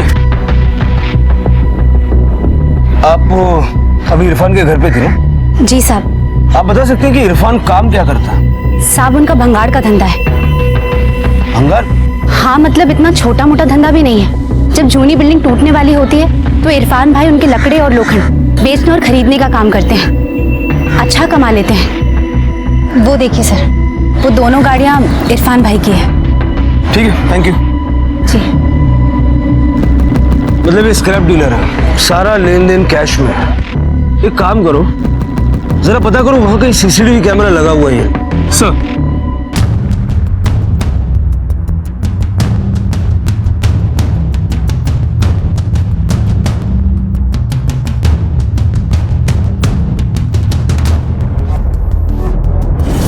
इरफान जी, हमें आपकी परमिशन चाहिए। इस बारे में सर? आपके मोबाइल पे आने वाली सब कॉल्स रिकॉर्ड होंगी, ताकि जब किडनैपर आपको फोन करे तो हम उसका लोकेशन ट्रेस कर पाए। यहाँ पे साइन कर दीजिए। आप जो बताओगे मैं करने को तैयार हूँ सर, लेकिन मेरी बच्ची को मुझे वापस दिला दो सर। पैसा अगर देना हो तो पैसा देने को भी तैयार हूँ मैं। मुझे एक बात बताइए, घर आपने इतना अच्छा बनाया है, 2 गाड़ियाँ हैं, जब इतने पैसे हैं आपके पास तो आप ऐसी लोकेलिटी में क्यों रहते हैं? स्क्रैप का धंधा है मेरा, सब काम कैश में चलता है। और अच्छी जगह घर खरीदना हो तो वाइट मनी लगता है सर। और ये जो गाड़ी आप देख रहे हैं ना, वो नई नहीं है, सेकेंड हैंड है। सबका पेमेंट मैंने कैश में किया है। अच्छा, अब याद रखिएगा कि आपके फोन पर आने वाली सब कॉल्स रिकॉर्ड होंगी। एक और हिदायत मैं आपको देना चाहूंगा, अपने मोबाइल पर और अपने घर के आसपास जरा नजर रखिएगा, सतर्क रहिएगा। कुछ भी डाउटफुल आपको महसूस होता है तो सबसे पहले हमें इन्फॉर्म कीजिए।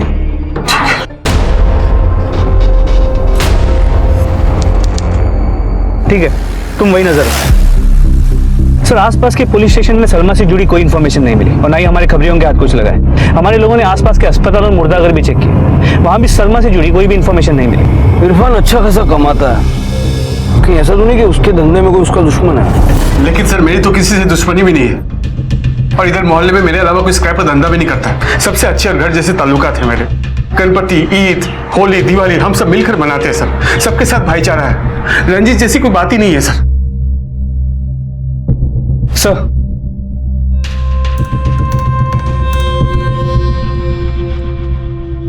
सर जो 2 सीसीटीवी कैमरा मिले थे उनकी फुटेजेस मिल गई। उसके डेटा को हमने लैपटॉप में ट्रांसफर कर लिया। चलो सर, इरफान के घर के पास जो सीसीटीवी कैमरा है ये उसकी फुटेज। यहाँ पर इरफान सलमा को लेकर अपने घर से बाहर निकलते हुए नजर आ रहा है। जिस पॉइंट पे इरफान महेश को मिला था वो इस कैमरा के रेंज के बाहर है और वहीं से इरफान ने सलमा को शोभा के घर अकेले भेजा था। और सर शोभा के घर के सामने जो ग्रोसरी शॉप है उसकी सीसीटीवी कैमरा की फुटेज। यहाँ पर सलमा शोभा के घर में जाते हुए दिखाई दे रही है और यहाँ से बाहर निकलते हुए दिखाई दे रही है। इन दोनों कैमरा के बीच की जो जगह है वहाँ पे कोई सीसीटीवी कैमरा नहीं। सलमा को किसी ने वहीं से किडनैप किया है। प्रकाश, पॉसिबल है कि किसी पड़ोसी ने सलमा को किडनैप किया हो? सर एक पॉसिबिलिटी और है। इन दोनों कैमरा के बीच की जो जगह है वहाँ से कई सारी गाड़ियाँ गुजरी। हो सकता है किसी ने सलमा को गाड़ी के अंदर खींच लिया। जितनी गाड़ियाँ पास हुई सबके नंबर निकालो और जरा पता करो। और ये 2 कैमरे के बीच का जो गैप है इस दौरान जितने घर पड़ते हैं सबकी तलाशी लो।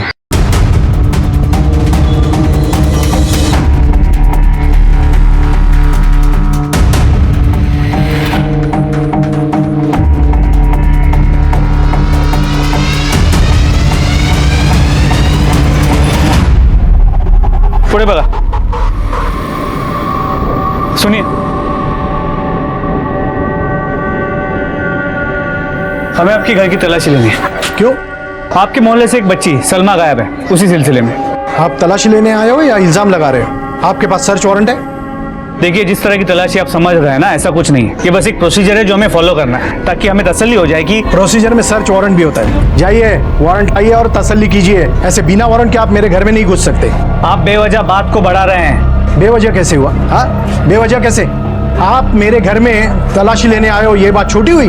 और तुम लोग, हाँ, तुम लोग क्या घास खाते हो जो बिना वारंट के इन्हें अपने घर में घुसने देते हो?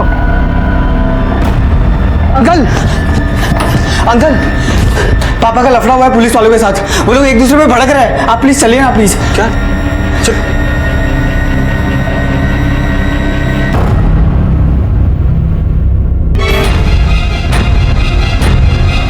सलमा मेरी भी बच्ची जैसी है, लेकिन इसका मतलब यह नहीं कि उसका नाम लेके पुलिस कुछ भी करेगी।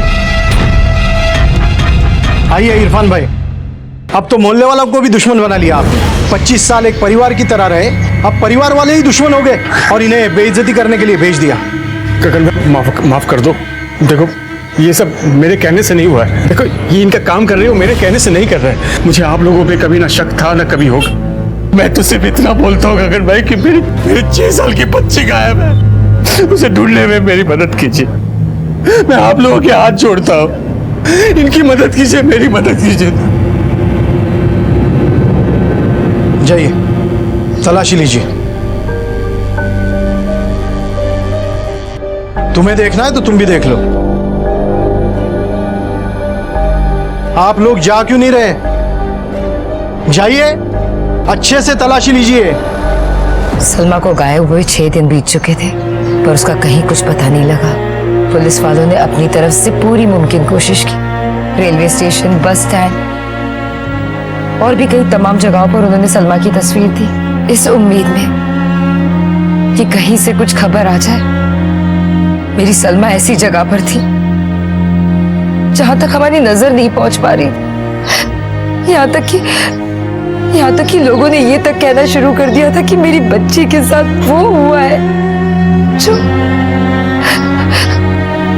नहीं, या अल्लाह, ये मैं क्या कह रही हूँ? मैं क्या कह रही हूँ? पूरा मोहल्ला सलमा को चाहता था। फिर कौन हैवान था जिसने सलमा को अगवा किया था और पुलिस उसे ढूंढ नहीं पाई, इसका गुस्सा सारे मोहल्ले में फैल गया। देखो भाई लोग, अब तक तो यह समझ में आया होगा कि पुलिस अपने को एड़ा बना रही है। उसको सलमा की कुछ नहीं पड़ी है, बिल्कुल नहीं पड़ी है। और काय को पड़ी होगी? हाँ, अरे सलमा कौन से किसी करोड़पति की औलाद है? अरे कोई पैसे वाला होता ना तो अब तक ये लोग उसको खोद के भी निकाल लिए होते। पर गरीब की कौन सुनता है? पर अभी अपन लोग चुप नहीं बैठेंगे। मीडिया के पास जाएंगे, अखबार में जाएंगे और जिधर जा सकते ना उधर जाएंगे, लेकिन अपनी सलमा को न्याय दिला के रहेंगे। सलमा को न्याय दिला के रहेंगे।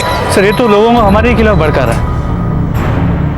देख रहा हूँ। सलमा को न्याय दिला के रहेंगे, सलमा को न्याय दिला के रहेंगे, सलमा को न्याय दिलाते रहेंगे।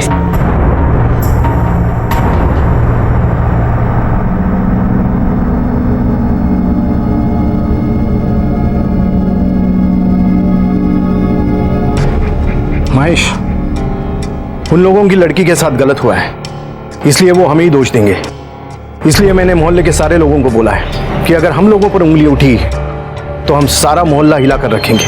वो इरफान के साथ तुम्हारी दोस्ती यारी सब ठीक है, लेकिन तुम भी संभल कर रहना। ठीक है।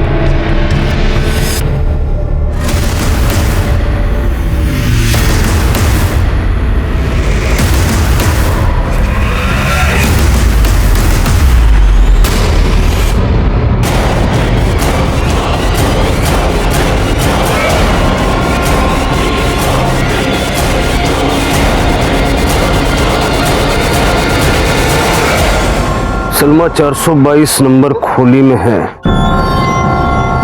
सर, बाइक तो निकल गई, लेकिन उसका फोटो ले लिया, नंबर मिल गया। प्रकाश, ये 422 नंबर की खोली किसकी है?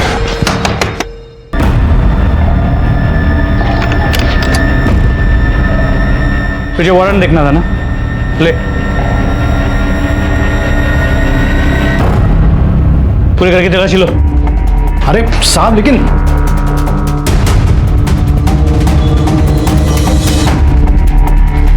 सर, अंदर कुछ नहीं मिला। सर, ऊपर भी कुछ नहीं मिला।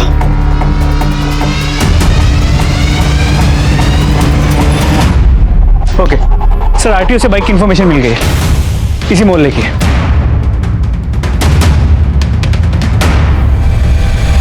प्रकाश,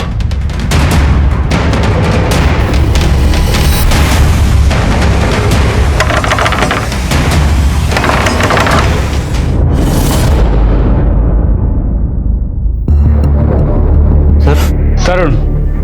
हाँ जी, बाइक तुम्हारी है? हाँ सर, बाइक मेरी है, लेकिन कोई भी लेकर घूमता रहता है सर। मतलब? सर, मैं कॉल सेंटर में जॉब करता हूँ, नाइट शिफ्ट में, इसलिए पूरा दिन सोता रहता हूँ। सर, मेरी बाइक का लॉक खराब हो गया है, इसलिए मोहल्ले के बच्चे दिन में लेके घूमते रहते हैं। सर, मैं आपको दिखाता हूँ, आइए। सर, आपके पास कोई बाइक की चाबी है?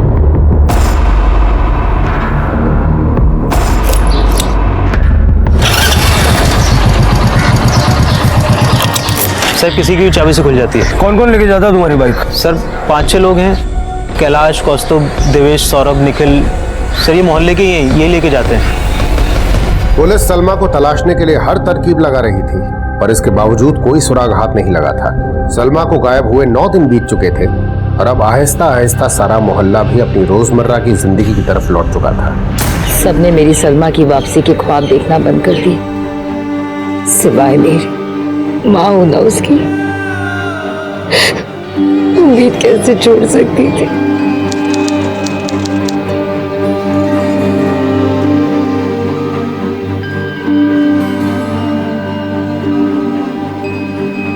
काम पे जा रहे हो? हाँ, जाना तो पड़ेगा। सिर्फ काम धंधा छोड़ के घर में तो नहीं बैठ सकता मैं। तुम भी सारी दुनिया के जैसे निकले, तुमने भी उम्मीद छोड़ दी है ना? है ना?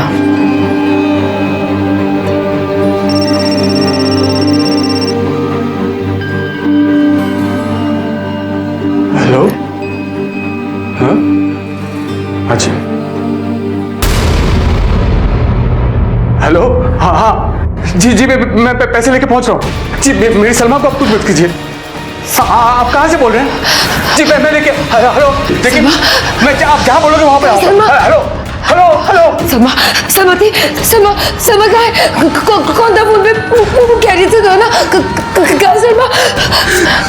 सलमा को किसी ने अगवा कर लिया। किडनैपर ने आपको जो कॉल किया था वो हमने कंट्रोल रूम में सुना। आपके फोन में भी रिकॉर्डर है ना? जी। जरा सुनाइए। हेलो, सलमा वापस चाहिए तो 1 करोड़ रेडी रख। कब और कहाँ लाना है कॉल करके बताता हूँ। इस आवाज को पहचानते हैं आप? जी नहीं सर। आपने कभी सुनी है ये आवाज? पैसा कहाँ पहुंचाना है ये बताने के लिए किडनैपर दोबारा जरूर कॉल करेगा। उसको बातों में उलझाए रखिए और पैसा अरेंज करने के बहाने उससे एटलीस्ट 2-3 दिन मांग लीजिए। उतनी देर में हम उसे ट्रेस कर लेंगे। जी सर। गुड सर, मोबाइल की लोकेशन 10 से 15 मिनट में पता चल जाएगी। लेकिन एक बात समझ में नहीं आ रही, अगर ये किडनैपिंग पैसों के लिए की गई थी तो फिर किडनैपर ने फोन करने में इतना वक्त क्यों लगा दिया? क्योंकि उसके ध्यान में आ गया था कि पुलिस अब भी इन्वॉल्व है। जैसे वो शूट आउट की वजह से हम थोड़ा पीछे हटे, उसने तुरंत फोन कर दिया। प्रकाश, अपनी गाड़ी मोहल्ले से जरा दूर पार्क करो और स्टाफ से बोलो कि यूनिफॉर्म में कोई यहाँ नहीं घूमेगा। जब तक सलमा मिल नहीं जाती किसी को भनक भी नहीं पड़नी चाहिए कि पुलिस इस केस पे काम कर रही है। 24 घंटे इस मोहल्ले पे नजर रखो। सर किडनैपर ने अब तक 3 बार फोन किया है, हर बार अलग अलग नंबर पर हर बार मोबाइल फोन चोरी करा है। हर बार मोबाइल की लोकेशन अलग अलग जगह की रही है मुंबई की। और सर आखिरी कॉल में उसने 40 लाख रैंसम बताया है। 1 करोड़ से 40 लाख? सर लगता है कि वो जल्दी में डेस्परेट है। प्रकाश, इस जल्दबाजी का मतलब ये भी हो सकता है कि शायद अब सलमा जिंदा नहीं है और शायद इसीलिए उसने इतनी देर लगा दी और अब 3 दिन में 1 करोड़ से 40 लाख तक आ गया। अगला फोन कब करने वाला है? सर कल। इरफान को बोलो कि जितनी भी रकम वो मांगे हाँ बोल दे।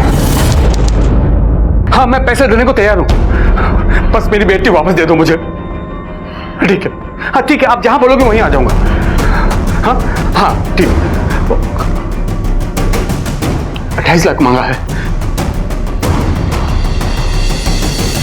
कहाँ मंगवाया? सर जगह अभी बताई नहीं है, दोबारा फोन करेगा। इरफान को अपनी गाड़ी में आने को बोला है।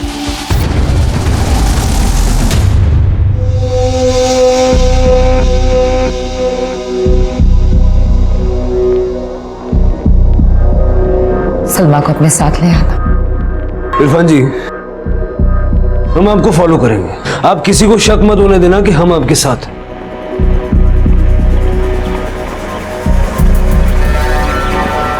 ये अपने कान में लगा लीजिए, अगर जरूरत पड़ी तो हम बताएंगे कि आगे क्या करना। चलो लेट्स गो।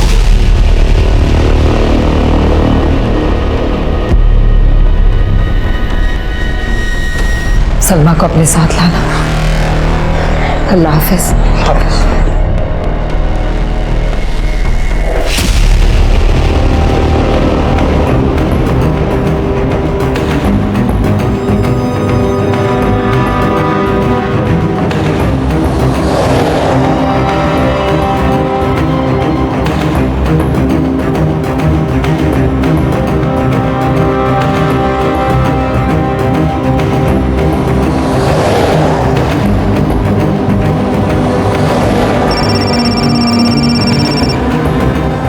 हेलो, जी जी जी, हाँ ठीक है, अभी रुकता हूँ।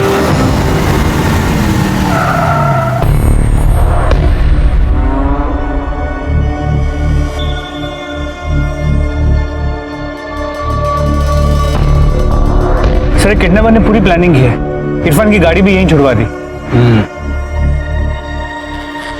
सबको मैसेज भेज दो कि रिक्शा को फॉलो करें। चल के तुम लोग रिक्शा को फॉलो करो जल्दी।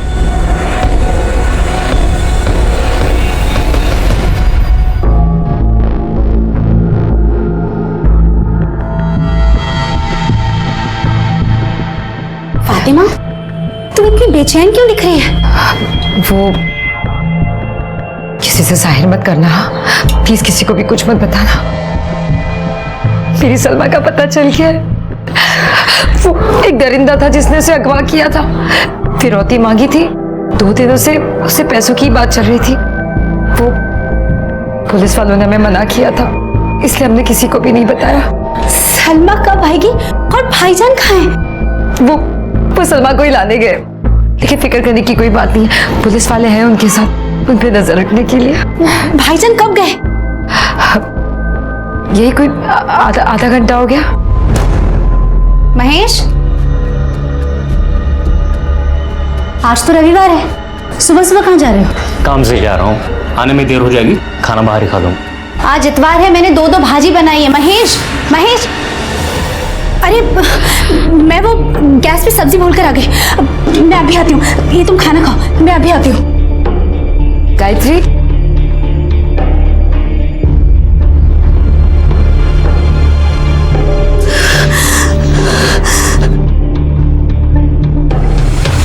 देवा, जैसा मैं सोच रही हूँ वैसा ना हो।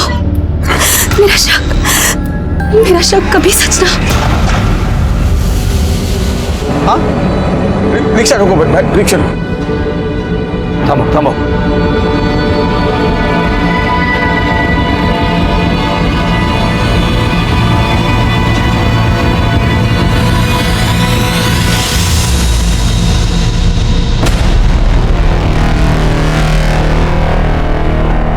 प्रकाश, पुल के नीचे।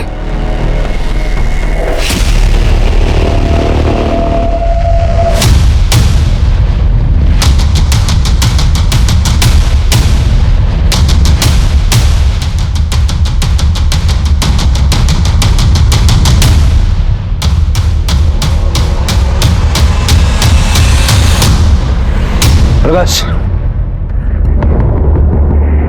जब किडनैपर को यहाँ आना ही नहीं था तो उसने इरफान से बैग क्यों फेंकवाया? हेलो, ठीक है ठीक है सर। इरफान को जिस नंबर से फोन आ रहे थे उसके मोबाइल की लोकेशन उसके मोहल्ले की है और अभी वो नंबर स्विच ऑफ आ रहा है। मतलब किडनैपर मोहल्ले में ही था और उसने जानबूझकर हमें घुमाया। आई एम श्योर ये नंबर भी चोरी का ही होगा, लेकिन पता करो ये नंबर किसका है और कहाँ से चोरी हुआ। और ये बैग उठवा लो। सर चल के बैग गया।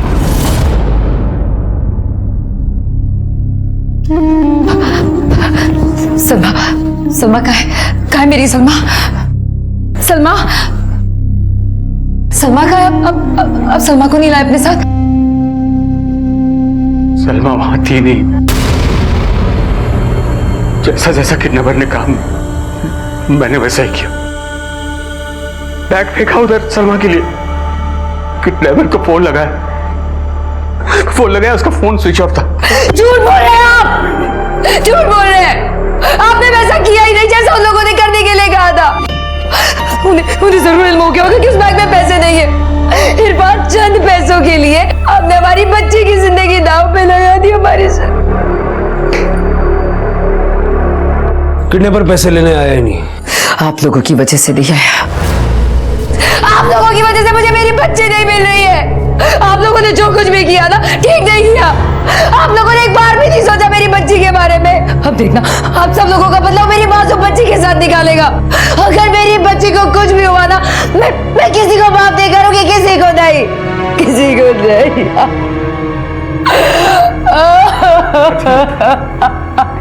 संभालो अपने। प्रकाश, एक बात तो फिक्स है, ये किडनैपर जो कोई भी है इसी मोहल्ले का है। इरफान पैसे लेकर जा रहा था, ये बात हमारे और इरफान के अलावा कोई नहीं जानता। फिर उन्हें कैसे पता चला कि हम इरफान के साथ हैं? तो एक मुक्का मार के ना 32 ही तोड़ दूंगा। चल बेटा। अरे खामा का गुस्सा कर रहे हैं आप। देखिए धक्का मत दीजिए। ठीक है भाई, क्या प्रॉब्लम है? और तू कौन है भाई? चल पीछे।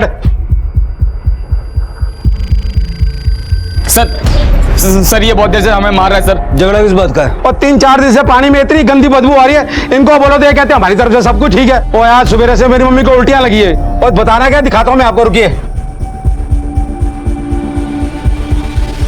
वो देखो साहब जी, सुन लो। और बंदा तो क्या, डंगर भी नहीं पिएगा पानी। सर सबके यहाँ साफ पानी आ रहा है। ये बदबू कब से आ रही है? तो साहब जी 3-4 दिन से आ रही है। और इनको बोलो तो सुनते ही नहीं बात। टैंक चेक किया इनका? सर इनका ना अलग टैंक है, वो चेक करना हमारी ड्यूटी नहीं सर। देखो प्रकाश, इनका टैंक चेक करता है। आओ जी, ये देखो जी, ये टैंक है हमारा। प्रकाश, आ रही है ना बदबू?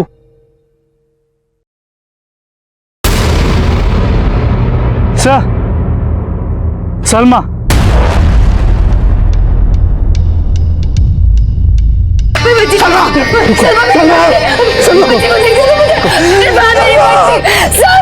अरे आप इसे सलमा को देखने क्यों नहीं दे रहे? अब ये भी आप तय करेंगे माँ पर बच्ची को देख सकते कि नहीं? बच्ची की बॉडी 2-3 दिन तक पानी में थी, काफी फूल गई है और गल गई है। आप लोग देख नहीं पाएंगे, अपने आप को संभालिए।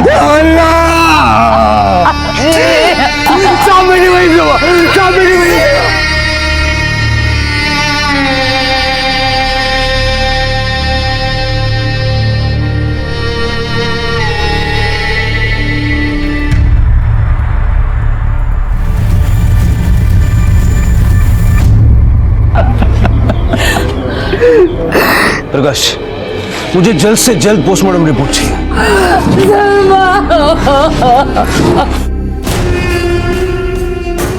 सलमा को हम जीते जी तो नहीं ढूंढ पाए, लेकिन उसका कातिल हमारे हाथों से बच के जाना नहीं चाहिए। सलमा को न्याय दिलाना हमारी जिम्मेदारी है और उसे हम निभा कर रहेंगे।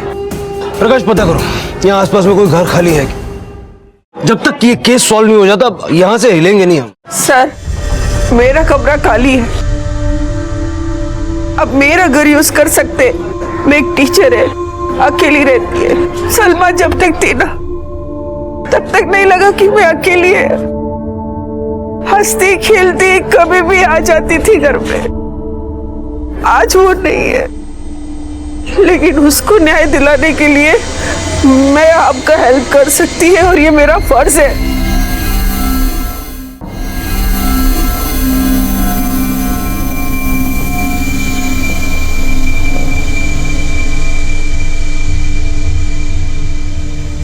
सर, 15 मिनट में साइबर सेटअप रेडी हो जाएगा। गुड सर, सलमा की पोस्टमार्टम रिपोर्ट के मुताबिक उसकी मौत क्लोरोफॉर्म के ओवरडोज से हुई है और उसकी मौत 19 मार्च, मतलब जिस दिन वो किडनैप हुई उसी दिन हुई थी, दोपहर 10 और 12 के बीच। प्रकाश, शायद ये भी हो सकता है कि बच्ची को पानी की टंकी में भी उसी दिन फेंक दिया गया हो।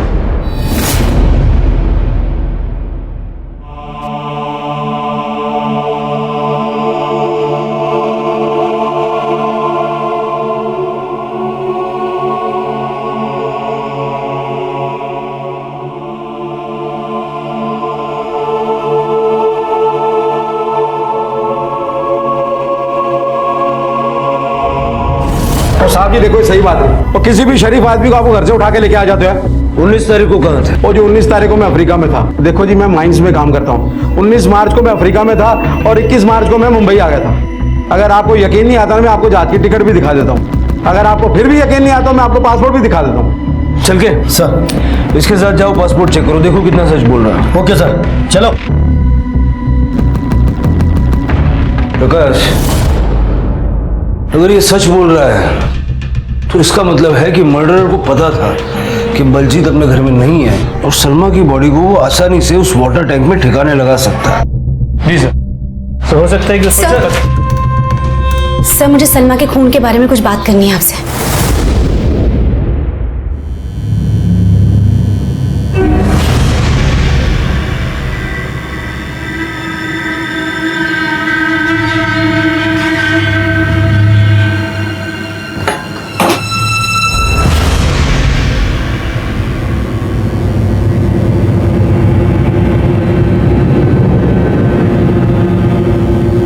डरो मत, बैठो, अपना ही घर समझो। जिस दिन सलमा गायब हुई उस दिन तुम कहाँ थे? झूठ बोलने की कोशिश मत करना, क्योंकि हम जानते हैं कि तुम यहां नहीं थे। साहब, मैं महेश, मैं बंद कर और आगे बढ़, वरना हम आगे बढ़ेंगे। बोल, कहा था? साहब, मैं वो इरफान उस दिन मुझे मटन दिया था, उसके घर का बना। मेरा दारू पीने का प्लान था, तो मैं गायत्री के बाहर जाते ही दारू और मटन लेके यहीं पास में गया था। मेरा दारू पीना, मटन खाना इसको पसंद नहीं है ना, तो मैं चुपचाप जाके पी लिया था दारू। साहब, उस दिन नशा थोड़ा ज्यादा ही हो गया था और उसी नशे की हालत में तुमने सलमा को उठा लिया? नहीं साहब, मैं यहाँ घर आके सो गया था सर। मतलब वो क्या हो रहा है साहब? आप लोग महेश भाई को क्यों परेशान कर रहे हैं? परेशान नहीं कर रहे हैं, पूछताछ कर रहे हैं, क्योंकि हमें शक है। लेकिन सर, हमें महेश भाव पे कोई शक नहीं है। ये मेरा बचपन का दोस्त है सर। हिंदू मुसलमान एकता की मिसाल देते हैं पूरा मोहल्ला हमारी दोस्ती को। अच्छी बात है, लेकिन आप दोनों से रिक्वेस्ट है कि हमें हमारा काम करने दीजिए। ऐसा कैसे चलेगा? आप मेरे सामने मेरे दोस्त की बेइज्जती कर रहे हैं। अरे, इनके खिलाफ कोई सबूत है आपके पास? देखिए, सबूत तो नहीं है, लेकिन जैसा मैंने कहा कि हमें शक है। साहब, हमने आपसे कहा ना, हमें महेश भाई पर पूरा भरोसा है, वो ऐसा कुछ कर ही नहीं सकते। सर, जैसे सलमा हमारी बेटी थी, वो इनकी भी बेटी थी। प्लीज उन्हें ऐसे परेशान मत कीजिए आप।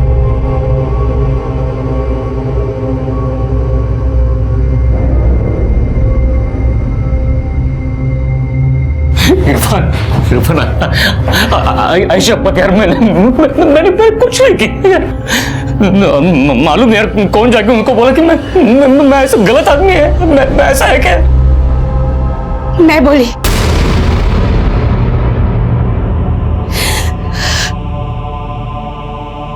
मोहल्ले की लड़कियों को कैसे देखते हो? अच्छा हुआ हमें औलाद नहीं है। नहीं तो अपने बाप को ऐसे देख के उसे कितना शर्मिंदा होना पड़ता।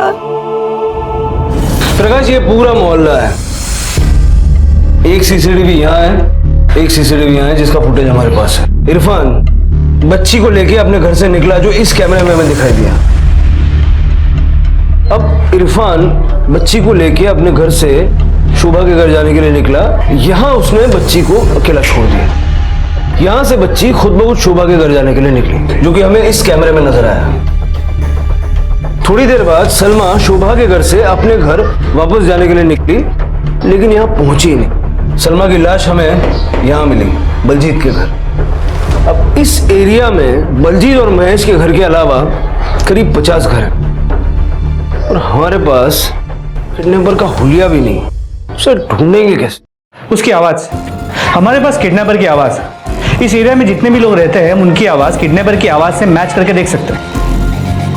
Good idea. इस प्लेस में जितने भी घर हैं सबको फेक कॉल्स करवाओ और उनकी आवाज रिकॉर्ड करो। 50 घरों से 178 से भी ज्यादा आदमियों की आवाज रिकॉर्ड की गई और उन सब आवाजों को अपहरणकर्ता की आवाज से मिलाकर देखा गया। सर जितनी हो सके इंफॉर्मेशन कलेक्ट करने की कोशिश कर रहे हैं। सर उस एरिया में रहने वाले सभी लोगों की आवाज रिकॉर्ड हो गई है। गुड, साउंड एक्सपर्ट को बुलाओ। इनमें से कुल 6 लोगों की आवाज अपहरणकर्ता की आवाज से तकरीबन मिलती जुलती थी, पर सवाल अब भी बना हुआ था कि इन 6 में से वो कौन है जिसने सलमा को अगवा किया था। सर अब पता कैसे चलेगा कि इन 6 में से सलमा का किडनैप और मर्डर किया किसने? रानी सबकी मोबाइल लोकेशन निकालो और जरा चेक करो कि जब सलमा का किडनैप हुआ और जब जब रैंसम के लिए कॉल्स आए, इनमें से कौन कौन कहां था।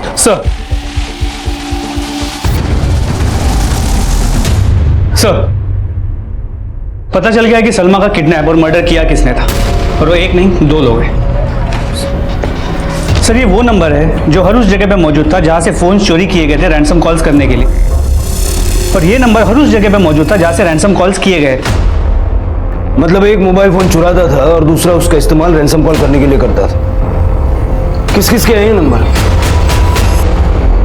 अरे उसको छोड़ना नहीं, कर रही है।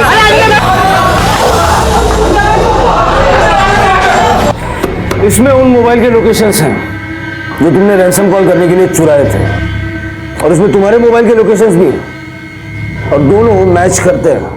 और दोनों लोकेशन से जो सीसीटीवी फुटेज हमें मिला है उसमें भी तुम दोनों साफ साफ नजर आते हो। अब मुझे साफ साफ ये बताओ, सलमा के साथ ऐसा क्यों किया? बोलो। पैसे के लिए। पापा से हमेशा पैसे मांगता था और वो हमेशा मना कर देते थे। हर रोज दोस्तों के बीच मेरी बेइज्जती होती थी। मुझे पता था इरफान अंकल बहुत अमीर है। वो 6 महीने में एक नई गाड़ी खरीद लेते थे। मैंने सोच लिया था सलमा को किडनैप कर लूंगा, चॉकलेट देने के बहाने, ताकि कोई देख ना ले। मैं सिर्फ उसे बेहोश करना चाहता था। मैं बहुत डर गया था, मुझे कुछ समझ में नहीं आ रहा था मैं क्या करूं। फिर मैंने सौरभ को बुलाया। तुझे मैंने इधर मेरी मदद के लिए बुलाया, डराने के लिए नहीं। ओ पागल समझा क्या मुझको? मैं इस लफड़े में नहीं पड़ना चाहता। और अगर मैं तुझे बहुत सारे पैसे दूं तो, वो भी लाखों में? लाखों में? मुझे पता था बलजीत अंकल इंडिया में नहीं है और उनके घर में सिर्फ उनकी बूढ़ी माँ ही रहती थी। उसी रात हमने सलमा की बॉडी बलजीत अंकल के टेरेस पे ले जाकर के वाटर टैंक में डाल दी। पैसों के लिए इतने दिनों बाद फोन क्यों किया? सर मैं तो फोन भी नहीं करने वाला था, लेकिन सौरभ पैसे मांग रहा था मेरे पास। मैं कहां से देता? और सर आप लोग भी चले गए थे, तो मैंने सोचा किसी को पता ही नहीं है कि सलमा मर चुकी है, तो पैसे मांग सकते हैं। तू जब इरफान वहां पैसे लेके पहुंचा तो पैसे लेने क्यों नहीं आया? सर मैं आने वाला था, लेकिन मैंने देखा आप लोग इरफान अंकल के पीछे गए थे, इसीलिए नहीं आया।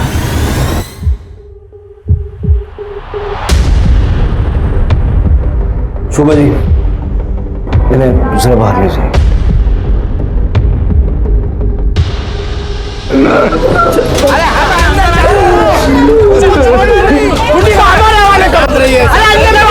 बच्ची के साथ रेप भी किया था।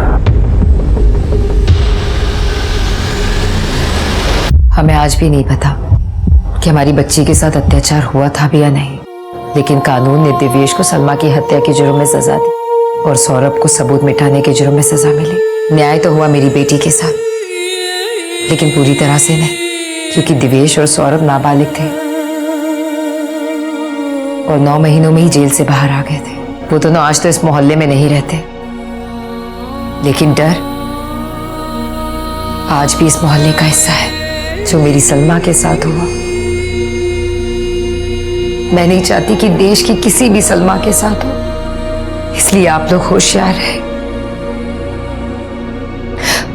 हम बस इतना ही चाहते हैं कि देश इंसानियत की मिसाल बने और हमारे देश की हर सलमा सुरक्षित रहे।